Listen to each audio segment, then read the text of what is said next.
Okay, Psych 250 students, we're on to Chapter 4, Anxiety and Obsessive, Compulsive, and Related Disorders.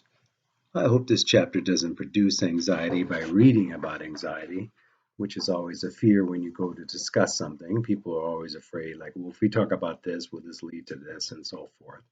But I always think a better understanding, more information can reduce our anxiety, actually.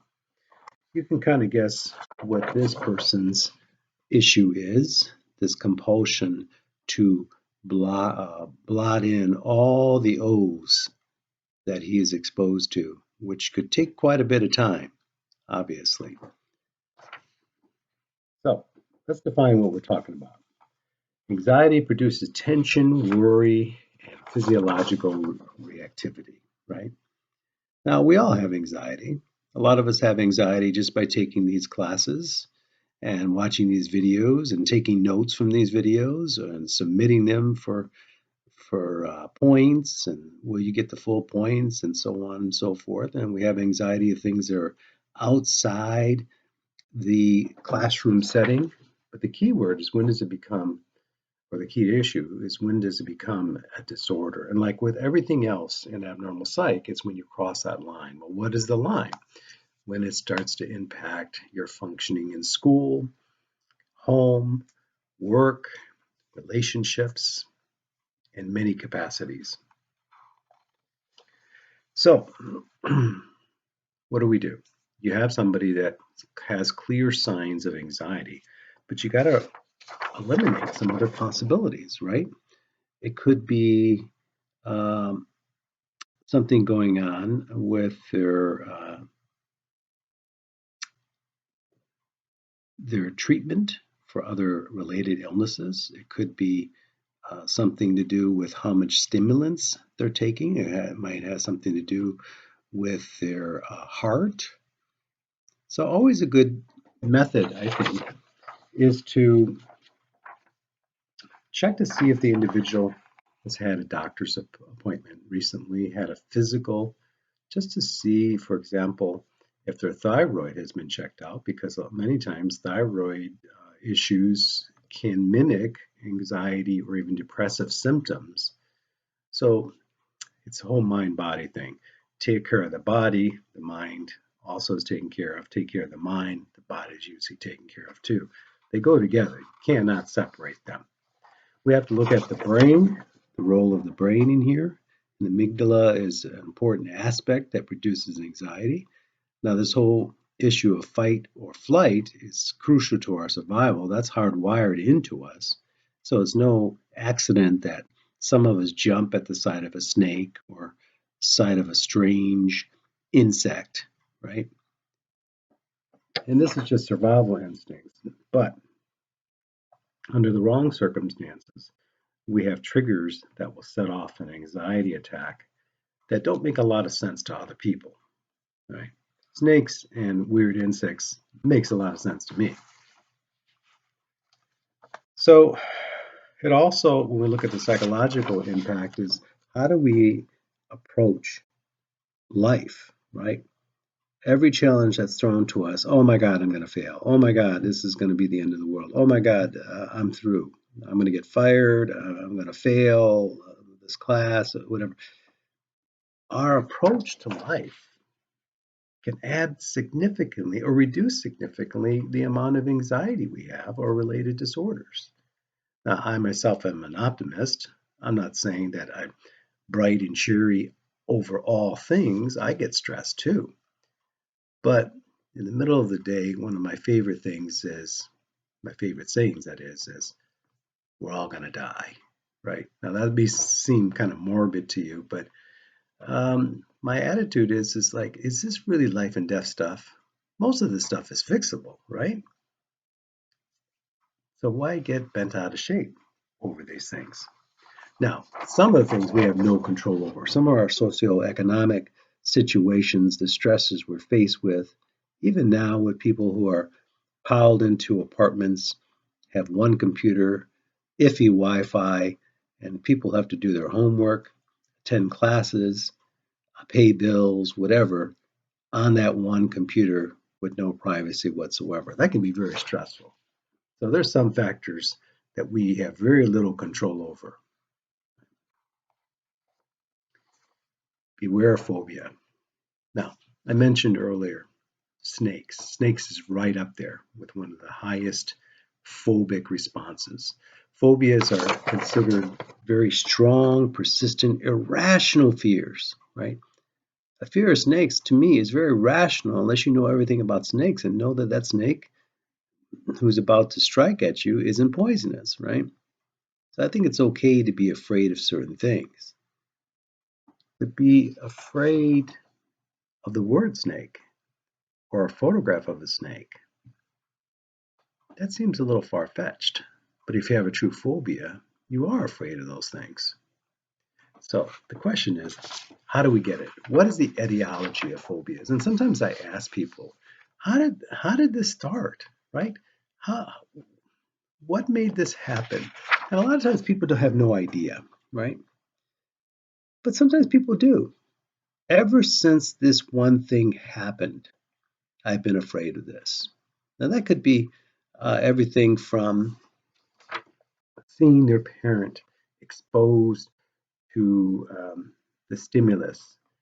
Let's suppose their dad was walking them down the street and they're 3 years old and their dad's walking them, and then the cross-eyed Chihuahua starts walking towards them without a leash. And the next thing that your 3-year-old self sees is your dad running away from the cross-eyed Chihuahua. So as a 3-year-old, your first inclination is, I better run too because my daddy just ran.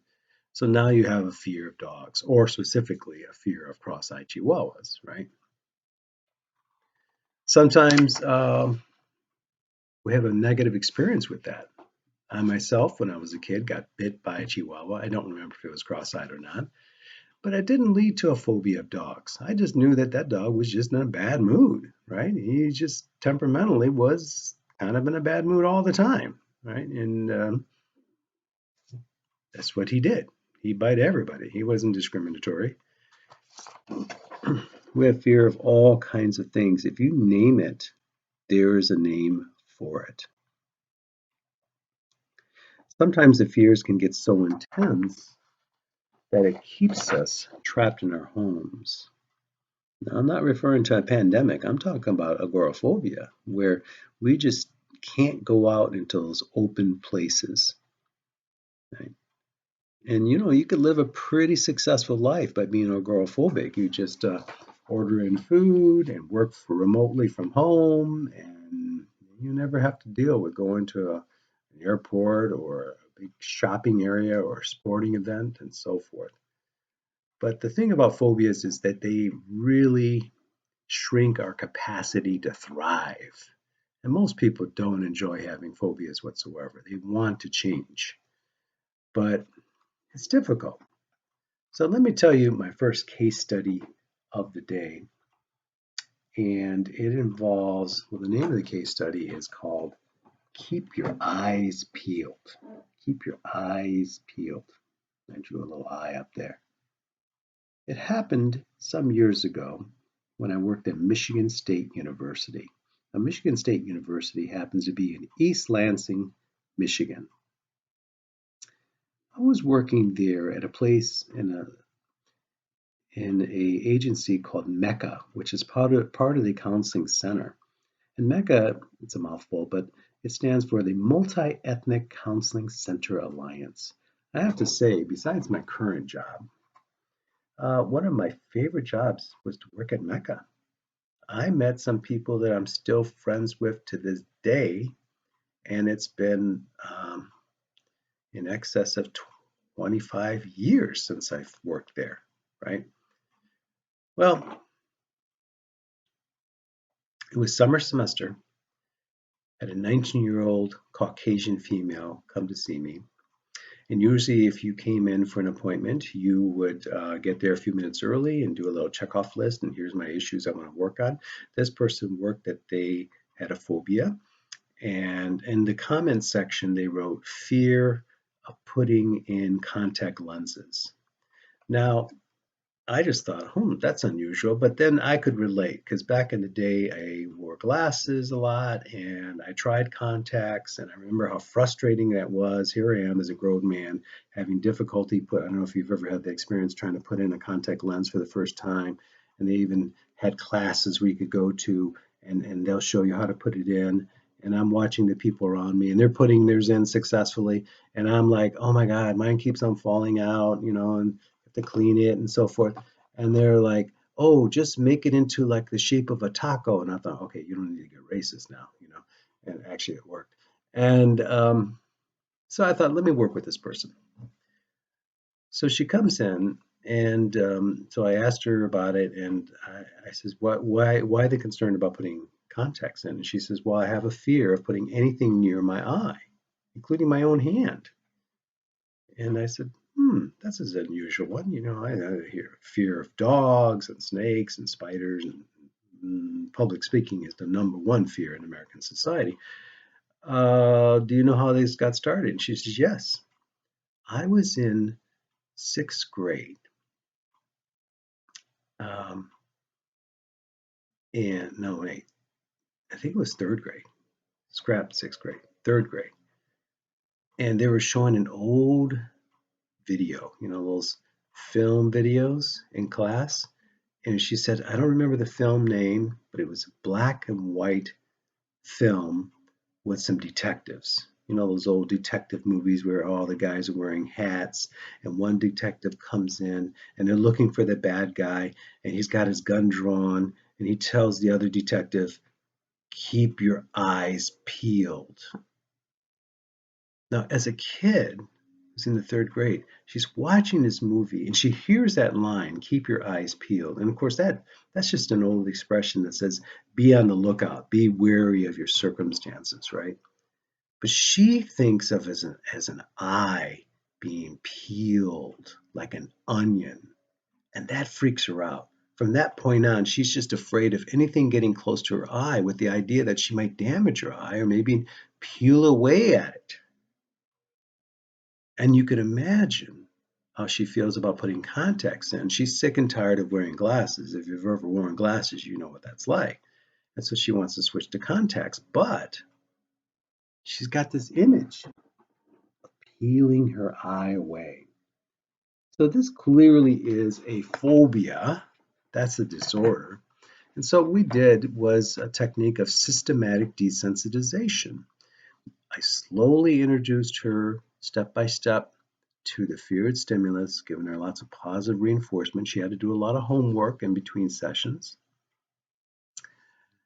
And I worked with her in the office and I told her to do these practice things to work herself slowly up to getting to her eye and then eventually putting in her contacts. And the next session she came in, guess what? She wasn't wearing her glasses. What was she wearing? Her contacts. Now, I'm not going to lie to you and say, well, systematic desensitization will cure you within 1 week's time, but it does have a high success rate. So those folks suffering from phobias, we've got a strong weapon that you can counteract it. Unfortunately, a lot of folks refuse to deal with their phobias.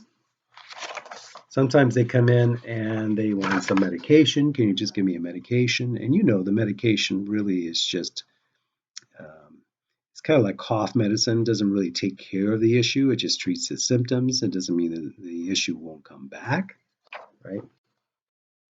Most people who are exposed to exposure therapy or systematic desensitization refuse to even go in to deal with the issue. Why?